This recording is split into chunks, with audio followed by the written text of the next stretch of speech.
Christine Brown is opening up about her daughter Mykelti's big cross-country move from Utah to North Carolina.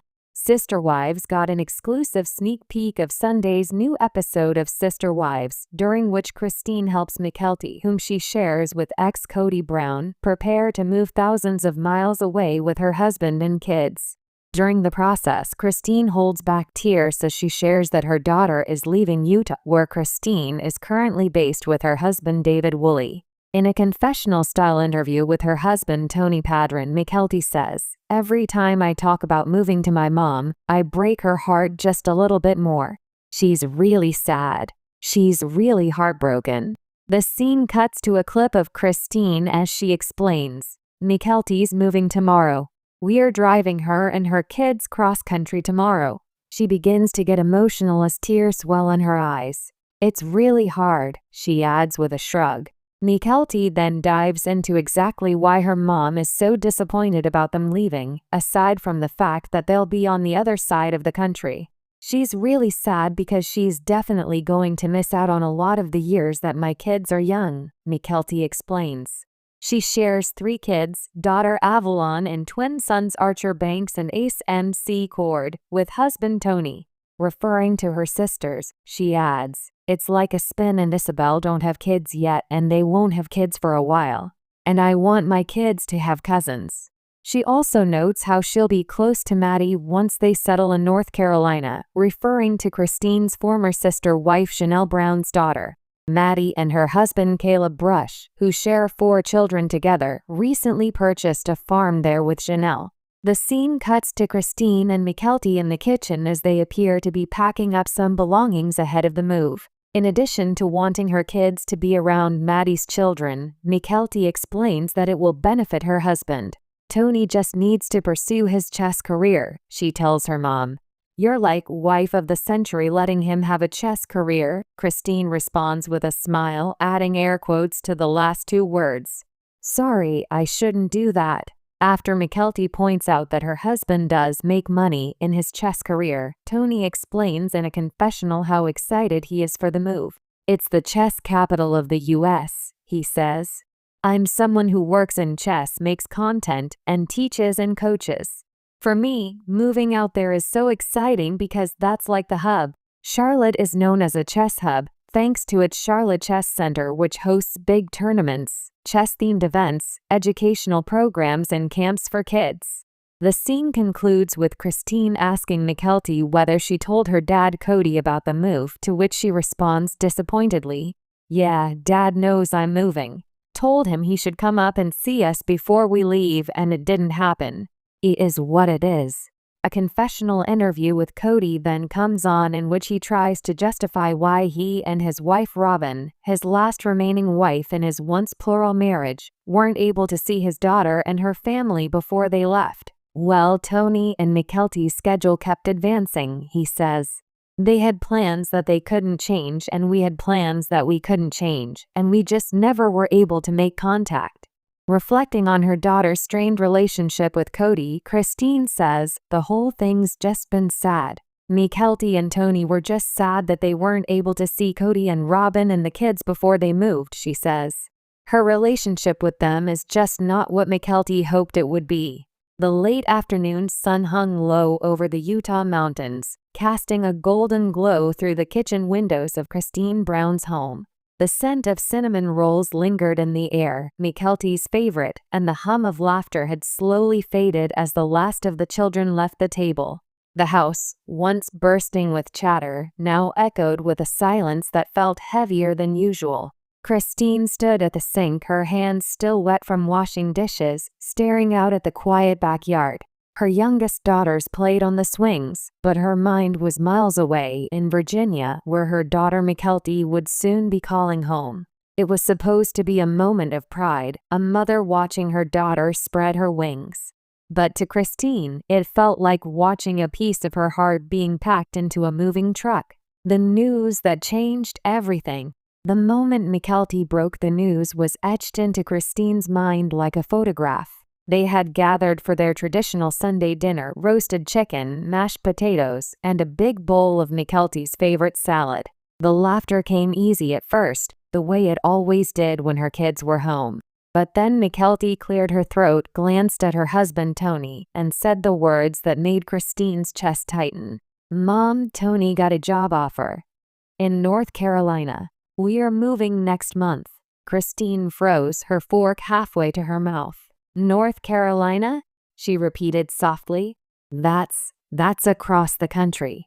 Tony nodded, excitement shining in his eyes. "It's a great opportunity, Christine. It's stable, it's good for the kids, and it's something we've prayed for." Christine's lips curved into a polite smile, but her heart was already aching. "That's wonderful," she managed to say. "I'm so proud of you both." But as she looked at her daughter, her first baby girl, the one she raised with stories, songs, and a stubborn streak identical to her own, Christine felt something else too: loss. Later that night, when the dishes were done and everyone had gone home, Christine sat on the couch in the quiet glow of the lamp. She looked at the family photos on the wall, Mykelti's graduation, her wedding, Avalon's birth, and whispered, "How do I let you go again?" The mother who stayed strong. For years, Christine had built a life centered around her children. After leaving Cody and the plural marriage behind, she found a new kind of happiness, freedom, peace, and love with her new husband, David Woolley. But her identity as a mother had always been her anchor. She'd watched her family grow, splinter, and rebuild. She'd been the glue through the hardest years of sister wives, the laughter, the tears, the heartbreak of a love stretched too thin across too many homes. When Mykelti called to say she was expecting twins, Christine was over the moon. She flew out to help after their birth, spending sleepless nights rocking babies and cooking meals. The bond between mother and daughter had only deepened. Now, the thought of Mykelti and her grandbabies being states away felt unbearable. Christine confided in David one evening as they sat on the porch. The Utah air was cool, and the sky blazed pink with sunset. "She's my girl," Christine said, her voice trembling. "When I left Flagstaff, I told myself I'd never feel alone again. But now it feels like I'm losing her too." David reached for her hand, his thumb tracing small circles over her skin. "You're not losing her," he said gently. "You're just learning a new kind of closeness. She'll call. She'll visit. You raised her to be strong, Christine. That's what she's doing." Christine smiled faintly. "Yeah, but no one tells you that raising strong daughters means they'll eventually walk away." Packing boxes, unpacking memories. A week before the move, Christine drove over to help Mykelti pack. The house was filled with cardboard boxes, bubble wrap, and the scent of freshly baked cookies, a little chaos wrapped in nostalgia. Avalon toddled through the living room with a doll in her arms while Tony taped up boxes labeled kitchen, books, and baby clothes. Christine knelt beside a pile of framed photos, Mykelti and her siblings playing in the snow, the Brown family at Coyote Pass before everything fell apart, a picture of Mykelti in her wedding dress. She ran her fingers along the glass, smiling through tears. "This one," Christine said softly, "was the day you told me you wanted to marry Tony. You were so nervous." Mykelti laughed. "You were too. You said, 'You're too young, Mykelti Brown.'" "I was right," Christine teased. "But look at you now, a wife, a mom, moving cross-country. I guess you proved me wrong." They laughed together, the kind of laughter that fills a room and softens the pain. But as Mykelti turned back to her packing, Christine lingered, her eyes glistening. "Promise me you'll FaceTime every week?" she asked quietly. "Every week, Mom, maybe more." Christine pulled her into a hug, burying her face in her daughter's hair. "I'm going to miss you so much, sweetheart." The last dinner. The night before the move, Christine hosted one final family dinner, a farewell meal that felt both joyful and impossibly sad. The dining table was full, just like old times. The laughter was loud, the food was delicious, and for a few precious hours, everything felt normal again. But when dessert came, Mykelti's favorite cheesecake, Christine felt her throat tighten. She raised her glass and stood up. "To Mykelti," she said, her voice unsteady.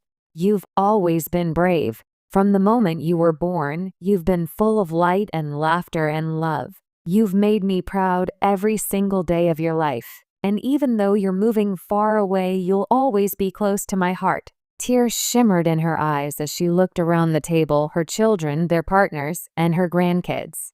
"I know I'm supposed to be happy," she said softly, "and I am. But tonight, I'm also a little heartbroken."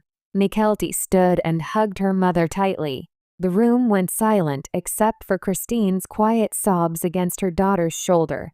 "I love you, Mom," Mykelti whispered. "This isn't goodbye. It's just see you soon."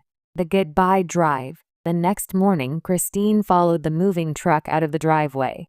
The sun had barely risen, painting the road ahead in soft pink and orange hues. David drove beside her, holding her hand as tears streamed silently down her cheeks. They stopped at a rest area just before the highway split, one lane leading east, the other back toward Utah. Mykelti stepped out of the car, her hair tied back, eyes hidden behind sunglasses. Christine walked up to her slowly, memorizing every detail, the freckles on her cheeks, the way she smiled when she tried not to cry, the sound of her kids babbling in the back seat. "This is the part I hate," Christine said, forcing a shaky smile. "The part where I have to let you go." "You've done it before," Mykelti said gently. "When I got married, when I had Avalon. You always let me find my own way."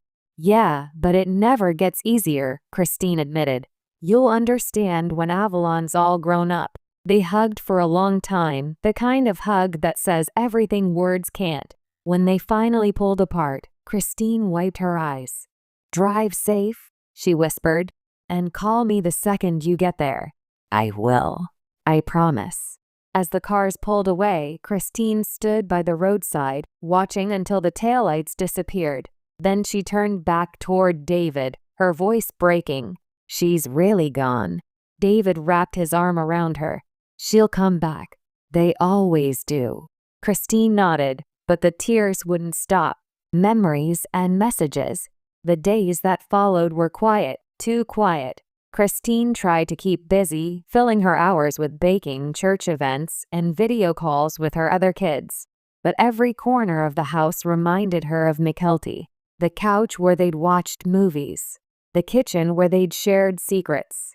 The garden where they'd laughed until their sides hurt. Everywhere she turned, she saw echoes of her daughter. One afternoon, as she scrolled through her phone, a video notification popped up, FaceTime from Mykelti. Christine's heart leaped. "Mom!" Mykelti beamed, her face filling the screen. Behind her, the new house was bright and welcoming. "We made it. The kids are settling in." Tony's unpacking boxes. "Look, the backyard has apple trees." Christine smiled through happy tears. "It's beautiful, sweetheart. You sound so happy."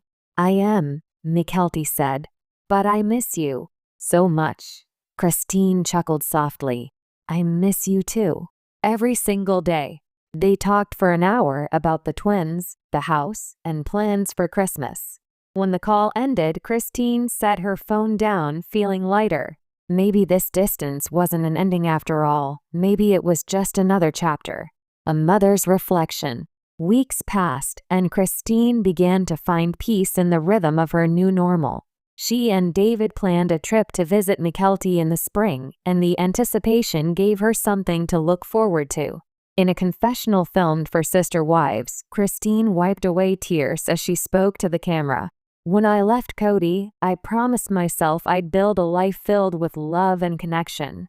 Mykelti moving away, it's hard, but it's also proof that I did something right. She's brave. She's independent. She's creating her own story." Her voice trembled, and she pressed a tissue to her eyes. "I'm heartbroken because I love her so much. But that's what motherhood is, loving so deeply that it hurts sometimes." Full circle. Months later, Christine finally visited North Carolina. When she stepped off the plane, she saw Mykelti waiting at the gate with Avalon running toward her, shouting, "Grandma." Christine knelt, arms open, catching her granddaughter in a fierce hug. Mykelti stood behind her, smiling through tears. "I told you," Mykelti said softly, we'd see each other soon. Christine looked around at the lush trees, the cozy neighborhood, the home her daughter had made for herself. And for the first time, she didn't feel loss. She felt pride. "You're happy," she said.